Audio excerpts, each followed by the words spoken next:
Radhe Radhe friends.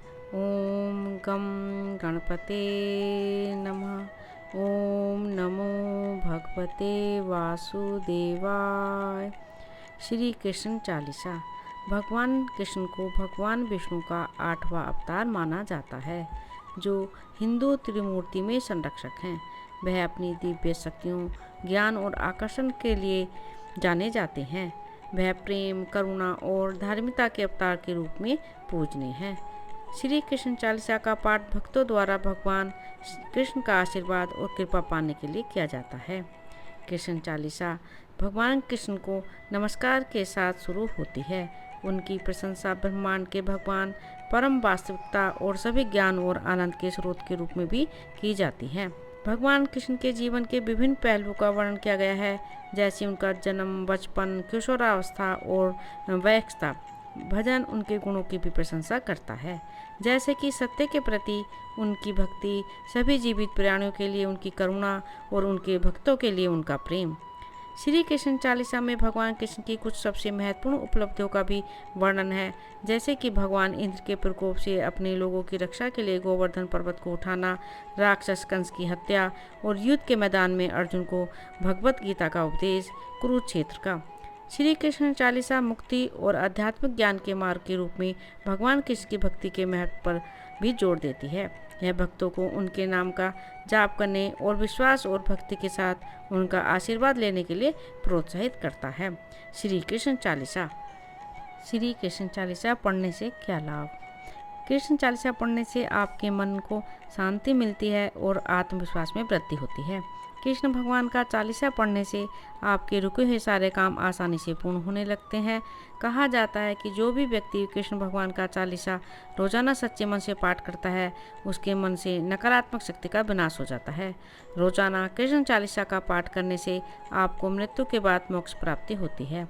Krishna Chalisa पढ़ने से आपको कभी भी कोई रोग नहीं हो सकता है। आप हमेशा शारीरिक समस्या से दूर रहेंगे। सच्चे और साफ मन से कृष्ण चालीसा पढ़ने से आप भगवान विष्णु की कृपा आप पे बनी रहेगी और आपके बिगड़े काम बनने लगेंगे। श्री कृष्ण चालीसा। भगवान श्री कृष्ण जिनके हाथों की शोभा मीठी तान वाली बांसुरी बढ़ाती है, जिनका श्याम वर्ण तन नील कमल के समान लगता है, आपके लाल लाल होठ बिंबा फल जैसे हैं और नैन कमल के समान मोह लेने वाले हैं। आपका मुख कमल के ताज़ा खिले हुए फूल की तरह है और पीले वस्त्र तन की शोभा बढ़ा रहे हैं। हे मन को मोह लेने वाले, हे आकर्षक छवि रखने वाले, राजाओं के भी राजा श्री कृष्णचंद्र आपकी जय हो।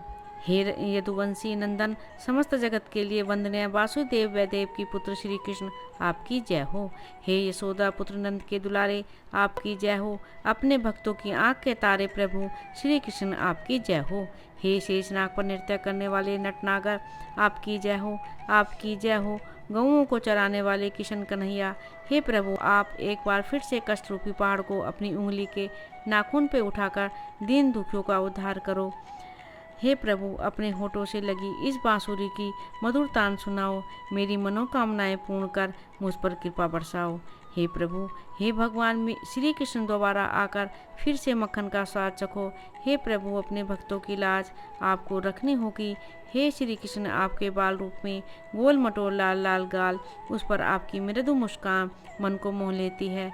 आप अपनी कमल के समान बड़ी बड़ी आंखों से सबको जीत लेते हैं। आपके माथे पर मोर पंखी मुकुट व गले में वैजंती माला है। आपके कानों में स्वर्ण वर्ण कुंडल व कमर पर किंकड़ी बहुत ही सुंदर लग रही है। नीले कमल के समान आपका सुंदर तन बहुत आकर्षक है। आपकी छवि मनुष्य, ऋषि, मुनि, देवता आदि सबका मन मोह लेती है। आपके माथे पर तिलक व घुंघराले बाल भी आपकी शोभा को बढ़ाते हैं। हे बांसुरी वाले श्री कृष्ण आप आ जाओ। हे श्री कृष्ण, आपने स्तनपान के जरिए जहर पिलाकर मारने के लिए आई पूतना राक्षसी का संहार किया, तो वहीं अकासुर, बकासुर और कागासुर जैसे राक्षसों का वध भी किया। जब पूरे मधुवन को आग की लपटों में घेर रखा था, हे नन्नाल आपको देखते ही मधुवन की सारी आँच ठंडी हो गई। जब देवराज इंद्र क्रोधवश वज्र पर चढ़ाई करने आए, तो उन्होंने मूसलाधार बरसात की। ऐसा लग रहा था मानो पूरा ब्रज डूब जाएगा। लेकिन हे कृष्ण मुरारी, आपने अपनी सबसे छोटी उंगली के नाखून पर गोवर्धन पर्वत को उठाकर ब्रजवासियों की रक्षा की। हे श्री कृष्ण, अपनी लीला दिखाते हुए आपने यशोदा माता को बाल रूप में अपने मुख में 14 ब्रह्मांड के दर्शन करवाकर उनके भ्रम को दूर किया। जब दुष्ट कंस ने उत्पात मचाते हुए करोड़ों कमल के फूल देने की मांग की, तब आपने ही कालिया का समन किया व जीत हासिल कर सभी ब्रजवासियों की रक्षा की। हे श्री कृष्ण, आपने गोपियों के संग रास रचाकर उनकी इच्छाओं को भी पूरा किया। आपने कितने ही असुरों को संहार किया। कंस जैसे राक्षस को आपने बाल पकड़कर मार दिया।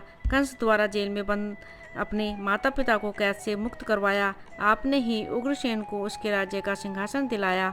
आपने माता देवी के 6 मृत पुत्रों को लाकर उन्हें दुख से मुक्ति दिलाई।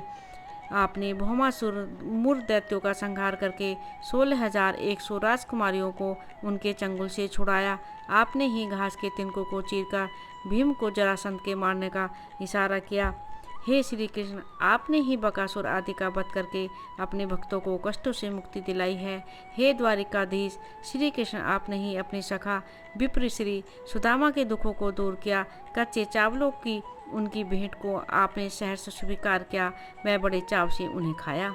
आपने दुर्योधन की मेवा को त्याग कर विद्वान विदुर के घर प्रेम से बनाए गए साग को ग्रहण किया। हे श्री कृष्ण, आपके प्रेम की महिमा बहुत महान है। हे श्याम, आप दीनहीन का सदैव भला करते हैं। हे श्री कृष्ण, आपने ही महाभारत के युद्ध में अर्जुन का सारथी वनरथ को हांका वे अपने हाथों में सुदर्शन चक्र ले कर बलशाली योद्धाओं के शीश उतार लिए। आपने गीता का उपदेश देकर अपने भक्तों के हृदय में अमृत की वर्षा की। और हे श्री कृष्ण, आपका स्मरण करते करते मीरा मतवाली हो गई। वह विष को भी हंसते हंसते पी गई। राणा ने कितने ही यत्न किए मीरा को मरवाने के, लेकिन आपकी कृपा से सांप भी फूलों का हार बना और पत्थर की मूर्त में भी आप प्रकट हुए। हे प्रभु, आपने अपनी माया दिखाकर अपने भक्तों के सारे संशय दूर किए। हे प्रभु, जब शिशुपाल के 100 पाप माफ करने के बाद जब उसका पाप का घड़ा भर गया, तो आपने उसका शीश उतार कर उसे जीवन से मुक्त कर दिया। जब संकट के समय आपकी भक्त द्रौपदी ने पुकारा कि हे दीनानाथ, लाज बचाओ, तो हे नंदलाल, आप तुरंत अपनी भक्त की लाज रखने के लिए वस्त्र बन गए। द्रौपदी का चीर बढ़ता गया और शत्रु दुशासन का मुंह काला हुआ। हे नाथों के नाथ किशन कन्हैया, आप भंवर से भी डूबती नैया को बचाने वाले हो। हे प्रभु, सुंदरदास ने भी अपने हृदय में यही आस धारण की है कि आपकी दया दृष्टि मुझ पर बनी रहे। हे नाथ, मेरी खराब बुद्धि का निवारण करो, मेरे पाप अपराध को माफ कर दो। हे प्रभु, अब द्वार खोल दो। हे प्रभु, अब द्वार खोलकर दर्शन दीजिए। कभी सभी किशन कन्हैया की जय बोलें।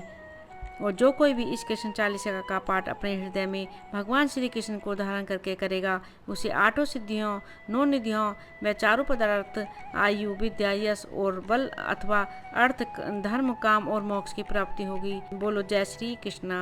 राधे राधे। ओम नमो भगवते वासुदेवाय। मेरे इस चैनल को ज़्यादा से ज़्यादा सब्सक्राइब करें, लाइक करें और शेयर करें।